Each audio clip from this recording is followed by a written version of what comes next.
গোয়েন্দা সূত্রে জানা যায়, সুন্দরবনের কুখ্যাত ডাকাত দুলাভাই বাহিনী ডাকাতির উদ্দেশ্যে খুলনার ডাকব থানাধীন সুন্দরবনের কুমড়োকাঠি খাল সংলগ্ন এলাকায় অবস্থান করছে।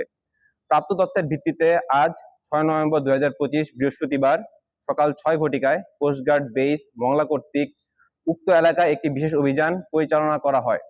অভিযান চলাকালীন কোস্টগার্ডের উপস্থিতি টের পেয়ে ডাকাতরা বনের ভেতর পালানোর চেষ্টা করে। পরবর্তীতে আভিযানিক দল ধাওয়া করে একটি একনলা বন্দুক, 3 রাউন্ড তাজা কার্তুজ ও 7 রাউন্ড ফাঁকা কার্তুজ সহ দুলাভাই বাহিনীর এক সদস্যকে আটক করে। প্রাথমিক জিজ্ঞাসাবাদে জানা যায়, আটককৃত ডাকাত সদস্য কামরুল সর্দার, বয়স 55, সাতক্ষীরা জেলার আশাশুনি এলাকার বাসিন্দা। সে দীর্ঘদিন যাবৎ দুলাভাই বাহিনীর সঙ্গে সুন্দরবনে ডাকাতি করে আসছিল।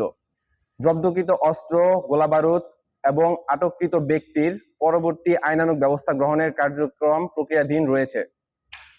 সুন্দরবনকে দোষমুক্ত রাখতে বাংলাদেশ কোস্টগার্ড ভবিষ্যতেও এ ধরনের অভিযান অব্যাহত রাখবে।